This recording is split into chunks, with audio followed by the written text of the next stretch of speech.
Bismillahirrahmanirrahim. Assalamualaikum warahmatullahi wabarakatuh. Ketemu kembali dalam mata kuliah Psikologi Kepribadian. Tema kita pada hari ini yaitu kepribadian abnormal. Sebelum kita membahas lebih lanjut tentang kepribadian abnormal, alangkah baiknya kita membaca surat Al-Fatihah terlebih dahulu.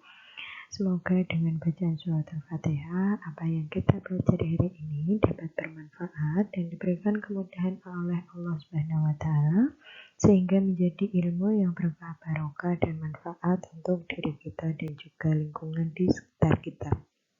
Alania Al-Fatihah.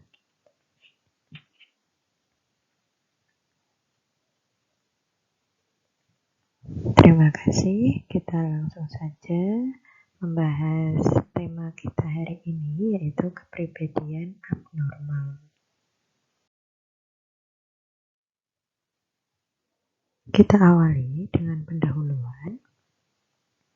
Setiap individu mempunyai sikap dan perilaku yang berbeda dari individu yang lainnya.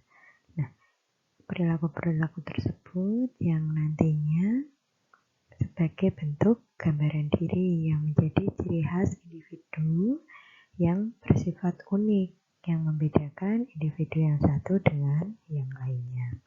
Perbedaan setiap individu yang ada dalam dirinya dapat berupa kondisi yang sesuai dengan norma ataupun sebaliknya. Nah, kondisi-kondisi tersebut karena apa? Dipicu dan hal-hal yang memang berkaitan dengan berbagai strategi atau berbagai kondisi individu dalam menyesuaikan diri, baik itu penyesuaian yang bersifat positif maupun bentuk penyesuaian diri yang bersifat negatif. Nah, ketidaksesuaian dengan norma yang berkaitan dengan gambaran diri yang ditunjukkan oleh individu disebut dengan abnormalitas. Nah, abnormalitas itu sendiri apa sih?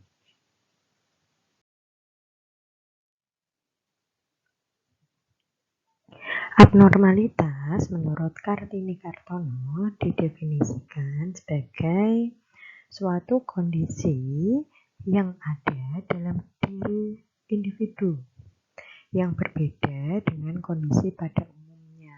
Nah, adanya perbedaan kondisi-kondisi ini yang menjadikan pola perilaku yang tidak sesuai dengan orang pada umumnya, yaitu yang melanggar ataupun tidak sesuai dengan norma-norma yang berlaku di masyarakat. Nah, itu abnormalitas.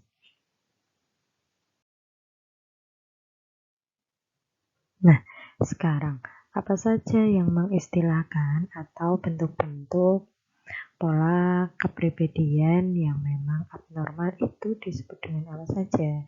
Ada istilah apa saja yang menaungi ataupun mengcover abnormalitas tersebut? Nah, ada beberapa hal. Nah, di sini saya hanya mengungkapkan 3. Yang lainnya silahkan membaca di berbagai referensi yang berkaitan dengan abnormalitas. Nah, yang pertama, perilaku abnormal. Karena karakteristik individu diungkapkan melalui perilaku, maka abnormalitas di sini dikaitkan dengan perilaku abnormal. Apa itu perilaku abnormal?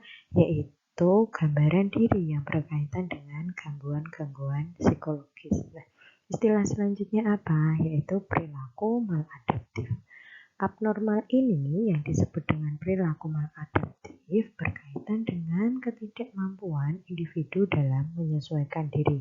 Jadi bentuk-bentuknya berupa hal-hal yang memang bertolak belakang. Karena apa? Karena setiap individu itu menolak, tidak mampu menyesuaikan diri.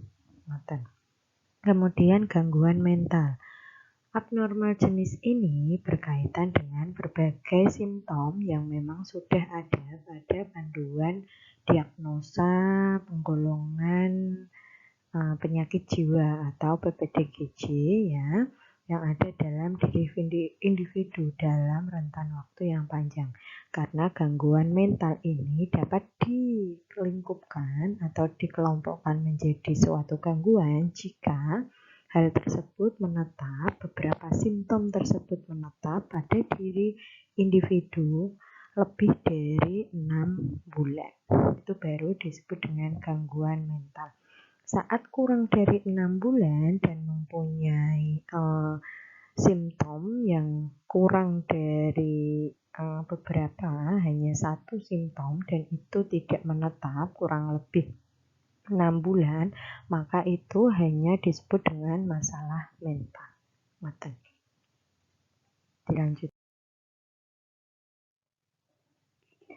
Nah, saat memang dikatakan karakter mempunyai kepribadian yang memang abnormal, apa saja kriterianya?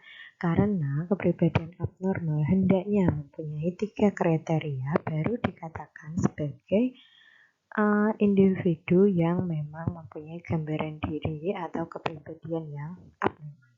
Apa saja itu? Yaitu kriteria statistik. Kriteria ini berarti berbagai kepribadian yang ada pada diri individu tidak seperti individu pada umumnya. Jadi mempunyai range atau rentan yang memang secara garis besar tidak sesuai dengan karakter-karakter individu yang pada umumnya. Nah, setelah memang mempunyai rentan yang cukup signifikan tentang berbagai penyimpangan ataupun ketidaksesuaian dengan perilaku individu pada umumnya, yang kedua kriterianya harus memenuhi syarat. Apa itu kriteria norma? Nah, bentuk kriteria norma itu berarti gambaran diri atau beberapa karakteristik individu yang ada dalam dirinya itu tidak sesuai dengan norma yang ada. Penyimpangan yang berkaitan dengan nilai, hukum, dan juga adat yang ada. Nah, ketidakmampuan dalam penyesuaian sesuai dengan kriteria norma, maka kalau sudah memasuki 2 tersebut, adanya kriteria statistik, kriteria norma, maka ada sedikit indikasi sebelum memang dikelompokkan dalam bentuk kepribadian abnormal. Syarat yang ketiga hendaknya harus apa itu? Yaitu personal distress atau gambaran-gambaran diri pada diri individu yang memang akan menekan si individu tersebut dalam melaksanakan tugas dan fungsinya sebagai manusia dan juga anggota masyarakat. Saat ketiga syarat tersebut sudah ada pada ciri, gambaran, ataupun kepribadian, maka kepribadian si A termasuk dalam abnormal. Lanjut ya. Jenisnya apa saja? Ada psikopat, ya kan? Kemudian kelainan objek seksualitas. Kemudian apalagi penyimpangan pemuasan seksualitas, neurosis dan psikosis. Kemudian borderline, atau borderline ini kepribadian ambang. Jadi kepribadian yang memang ada salah satu unsur keinginan yang sangat ekstrim saat saat melakukan adaptasi diri. Jadi perilaku-perilaku yang ada pada diri individu merupakan bentuk keinginan-keinginan yang sangat ekstrim. Misalnya keinginannya untuk naik ke puncak Everest.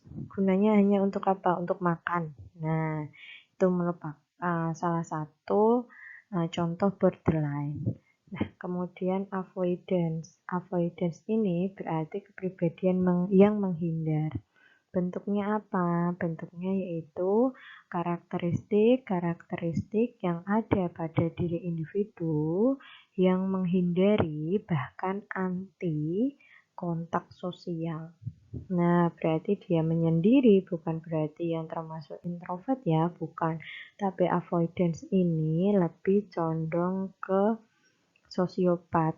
Jadi, yang ada pada dirinya yaitu penghindaran kontak sosial, baik itu yang berkaitan dengan interaksi secara verbal maupun non-verbal. Oke, itu beberapa jenisnya ya. Itu saja yang bisa saya sampaikan. Kita akan bahas lebih lanjut dengan cara berdiskusi. Silakan kita berdiskusi dengan berbagai pengalaman kita ya, tentang berbagai hal yang berkaitan dengan karakteristik kepribadian abnormal yang ada di sekitar kita, sehingga kita dapat berdiskusi lebih lanjut untuk lebih memahamkan tentang tema pada hari ini, gitu ya, di kelas virtual yang telah kita sepakati sebelumnya. Kurang lebihnya saya mohon maaf. Wassalamualaikum warahmatullahi wabarakatuh.